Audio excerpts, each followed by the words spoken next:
Well, that was a long-ass race and a long night.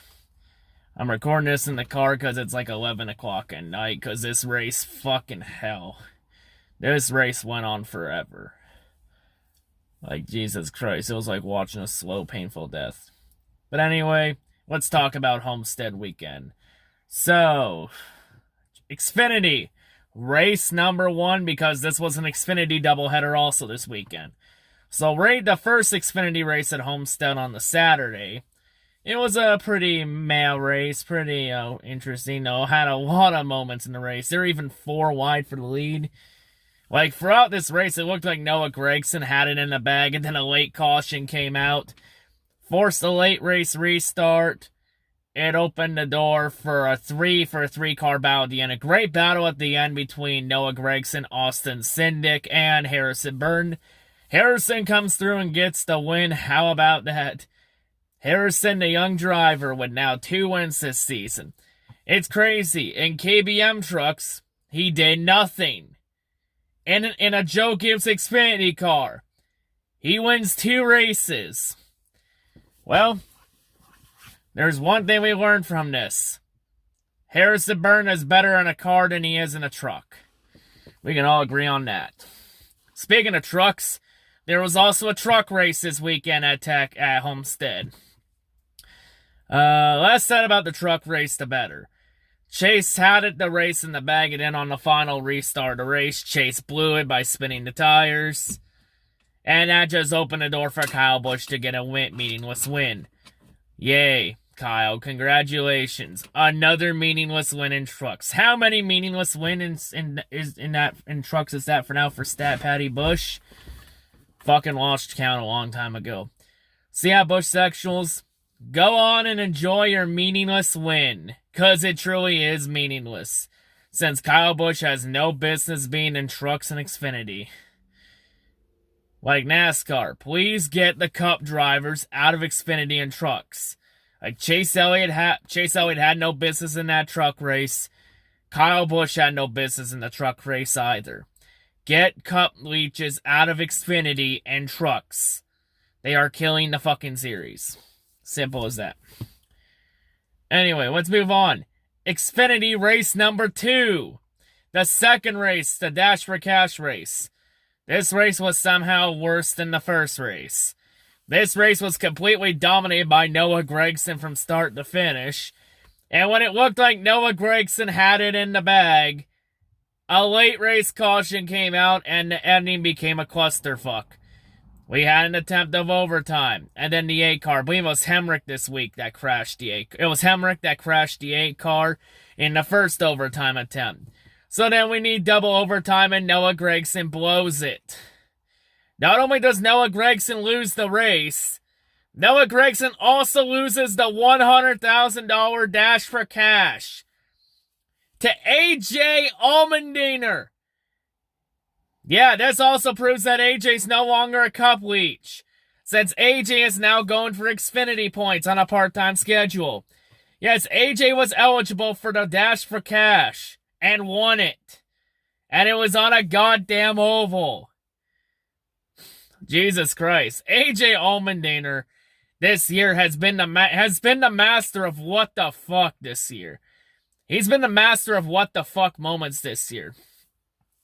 Like, seriously, that's 2 weeks in a row he's had a what the fuck moment. He had one last week by winning his at Atlanta on a goddamn oval track. And now he wins the Dash for Cash on an oval track. What the hell is this world come to? Fuck. And meanwhile, Chase Briscoe goes on by and wins the race. So Briscoe gets 2 wins this week now. So now that's, I think it's 3 drivers now with 2 wins, because Gregson's got 2, Harrison Burton's got 2, and Chase Briscoe has 2. Wait. Actually, I think Briscoe may have 3. I'm not sure. I think Briscoe may have won Vegas. Correct me if I'm wrong. Yeah, I think he did win Vegas. So yeah, that's actually 3 wins for Briscoe. So Briscoe's having a really solid season so far. Not bad. Let's get to the Cup race. So Cup race, we had a pain in the ass again to start in. Like, as soon as they're about to give the command, rain falls on the track. In turn 4. We go green flag for 5 laps. And then we're under the lightning clock for 2 hours. We go back racing, and then on lap 32, after Chase Elliott takes the lead, we go back under the red flag under the lightning clock again. Like, Jesus Christ. But then after that, we had smooth sailing the rest of the way after it became a night race, and the track was lit. Let's be real. I think I found the cause to the rain and lightning delays. The reason this all happened was that the rain was all produced from the boomers' salt and tears, since the majority of the boomers in this fan base are still salty about the Confederate flag being banned. They're still butthurt about it. They all need to grow the fuck up. Like, really, to be honest, the only thing this Confederate flag ban has done, it's really shown who the true fans in this fan base are and who the fake fans are. Let me be real here, folks. If you only watch NASCAR because of a flag or some Southern pride bullshit, because that's what the Confederate flag is some Southern pride bullshit. Considering that the 13 stars represent the 13 states that enforce slavery. And the whole point of the Civil War that the Confederates lost, that war ended slavery. And the slavery was on minority folks. So, there you go.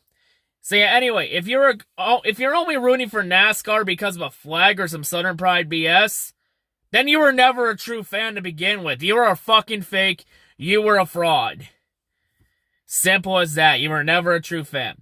So yeah, anyway, anybody that rooted for NASCAR because of the Confederate flag is not a true fan. So you know what? I feel nothing for these boomers that want to fucking, quote, boycott the world, fake boycott and leave. The boycott that's gonna fail. And let me be real, folks. If you watch NASCAR because of the racing, because of the drama on the track, or because of the beating and banging and the rubber, and the burning rubber and all that stuff, if you watch it for any of those 4 reasons, in my eyes, you're a true fan. Simple as that. Anyway, back to the race. Once we got going again, first half was pretty interesting. Because, a lot of teams trying to figure the track out, since this track is a lot different than what we ran in the past. Since Homestead used to be the championship race, and this year it's not the championship race, because all teams were used to running it in November, and now they're running it in June, during the middle of hurricane season. Who was the fucking genius that scheduled this?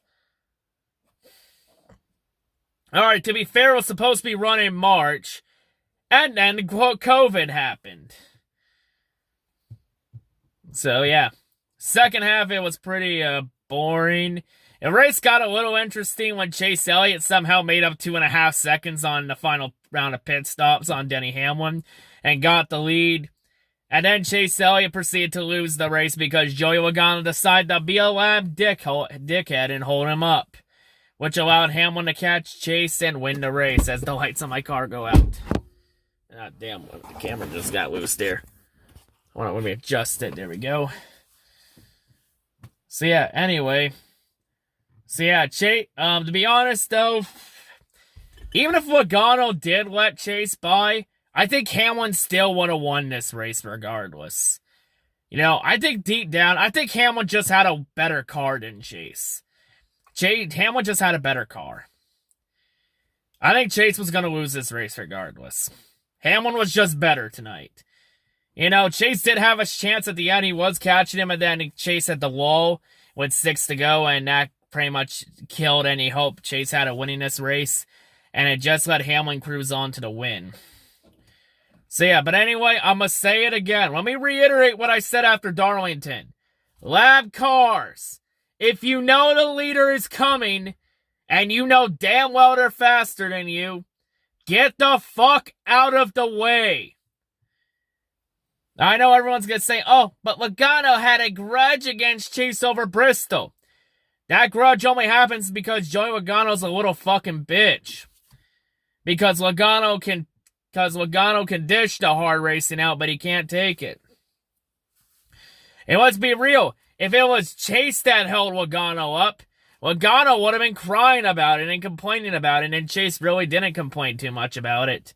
Because I think Chase knew that Hamlin was probably going to win this race. You know, Chase just had issues throughout the night getting through lap traffic. Hamlin was just better overall. You know, when you win all 3 stages, I think you know who has the best car. So yeah, Chase, Hamlin was just a better driver tonight. But yeah, anyway. But you know what? It's only okay if Logano does it.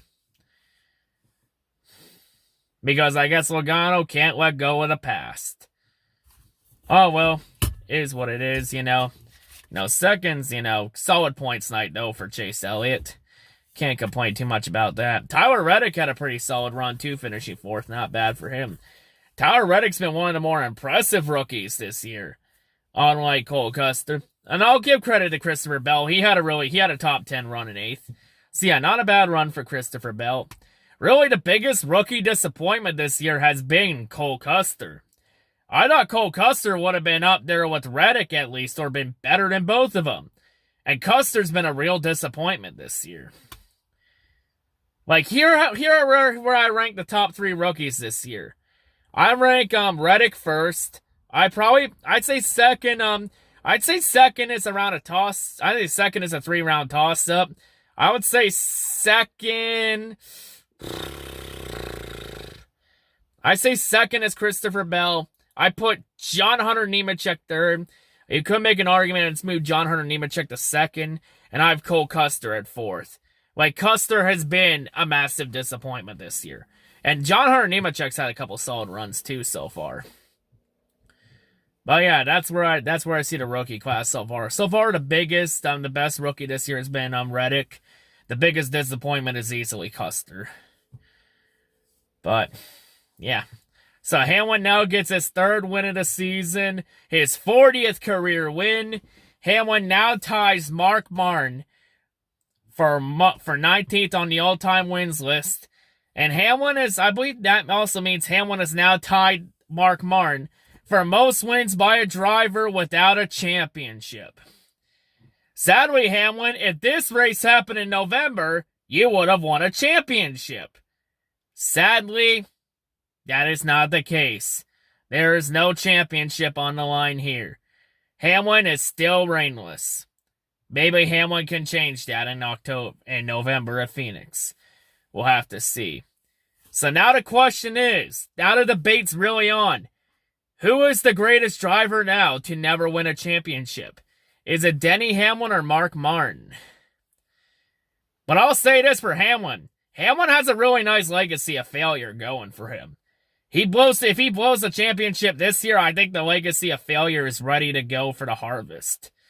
We already know about Mark Martin's legacy of failure. But Hamlin's is almost close to being complete. But yeah, pretty meh race. It wasn't a good race, but it wasn't terrible either. It's around a 4 out of 10 race for me. Pretty meh. I mean, not a whole lot happened. It was a pretty, quiet race. Not much drama for it. But next week's going to be interesting, because next week is Talladega. And they're going to have 5,000 fans in attendance. Going to be interesting. Now the question is, how many fans are going to try and sneak the Confederate flag in? That's going to be interesting. I think at least 2 fans. I'm gonna put the over/under line for it at 3 fans. Over/under's at 3. I think it's gonna be 1 fan. Someone will sneak it in. Someone's definitely gonna try and sneak one in for sure, cause it is fucking Talladega. But yeah, not much happened for this race.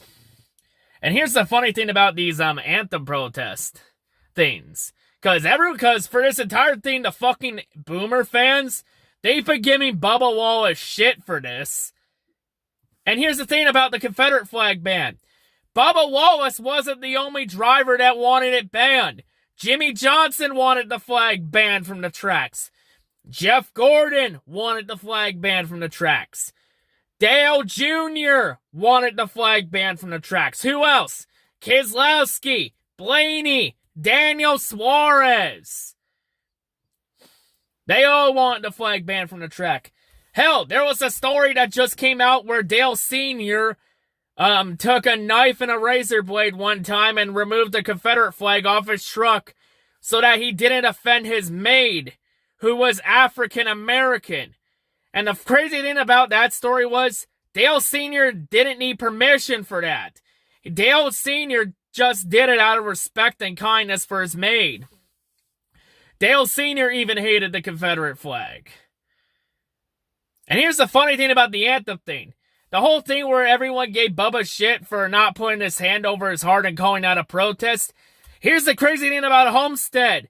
Daniel Suarez, during the national anthem, he didn't put his hand over his heart in the anthem, during the anthem. And does anyone want to call that a protest? No. Instead, let's just go after Bubba Wallace for all this, because he's fucking black. Seriously, these fucking boomer fans are nothing but a bunch of racist, homophobic hypocrites. They'll go after a black driver for protesting the anthem, but when a white driver or a Mexican driver fucking does it, it's somehow not a protest. Like, I'm trying to understand this fucking double standard this stupid-ass fan base has. Fucking retarded. Here's a simple solution. If you're gonna hold Suarez to that standard, hold Bubba Wallace to it too. It's simple, folks. Either everybody is subject to the double standard, or nobody is. Simple as that. But yeah, the flag ban, it's really weeded out the fake fans between the fake fans and the true fans. Honestly, I lost a lot of respect for the boomer fans. You know, the boomer fans are not true fans. You know, anybody that watches and anybody that thinks that the anthem protest is about the flag is still a fucking idiot. It was never about it was never about the flag. Especially since Bubba Wallace wears an American flag face mask. So you definitely know it's not about the flag. And you also know Bubba Wallace isn't protesting the damn flag when Bubba Wallace has U.S. Air Force as a sponsorship. There. But yeah, I think I'm done ranting on about the fan base. You already know my thoughts on it, you know. I'm honestly glad the flag is banned from the tracks, you know. Make it a more welcoming environment. At least NASCAR's showing they're actually moving into the 21st century and they're no longer out of touch like they used to be. The only thing that's out of touch now is the fucking boomers in the fan base that still think this is fucking 1976 or some shit. And thinks that the fan base is white dominated when it's more diverse than it's ever been. Because you look at this fan base, you know. You got fans from different races and religions. Look at the fucking NASCAR YouTube community. You got Darian for Black Flags Matter. African American color. You also got Ian Perez, 48, Mexican, Latino. Erica Steele, he's part Mexican, Latino. And then there's Real Radman, who's part Muslim. You know, it's a diverse fan base. There are fans of different races and religions. Goddamn light going out again. God damn it. Like, seriously. Why are fans stuck in the past? Like, this ain't 1976. This is 2020. Get with the times. Anyway, let me just have a drink of water. Doing this off because I gotta get some sleep because I got work in the morning. But anyway, that's all I gotta say, folks. Hope everyone's a great day, and yeah, see you all next week for Talladega. Peace.